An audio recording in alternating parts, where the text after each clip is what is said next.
Qui est vraiment Eugène Satori? Un brave type pas très malin et impulsif ou un sanguin violent et manipulateur? La cour s'est penchée sur la personnalité de l'accusé. Il parle de son enfance malheureuse, mais est contredit par ses sœurs. Il se dit incapable de violence, alors que son fils avoue avoir été menacé à l'arme blanche. Un accusé encore difficile à cerner. C'est un individu particulièrement complexe, capable d'une violence inouïe. Je pense que nous avons un dossier qui manifestement nous montre qu'il y a là vraiment une violence souvent rentrée. Il en est tout à fait capable, d'ailleurs, il le dit lui-même, hein.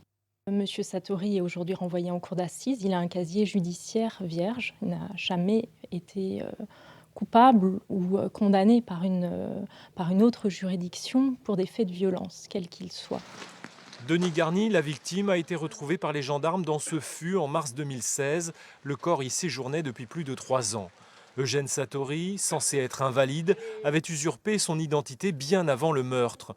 Le nom de Denis Garny lui permettait de toucher près de 3 500 € par mois.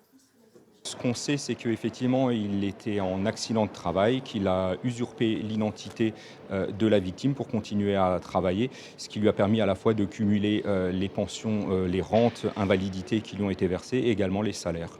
À ce stade des débats, la question de la préméditation n'est pas totalement exclue et beaucoup de questions restent sans réponse claire. Avec quoi Eugène Satori a-t-il tué Denis Garny? Pourquoi a-t-il pris le corps en photo avant de le plonger dans le fût d'huile de vidange? Et pourquoi lui a-t-il prélevé l'index gauche, ce doigt avec lequel Denis Garny avait pu refaire sa pièce d'identité?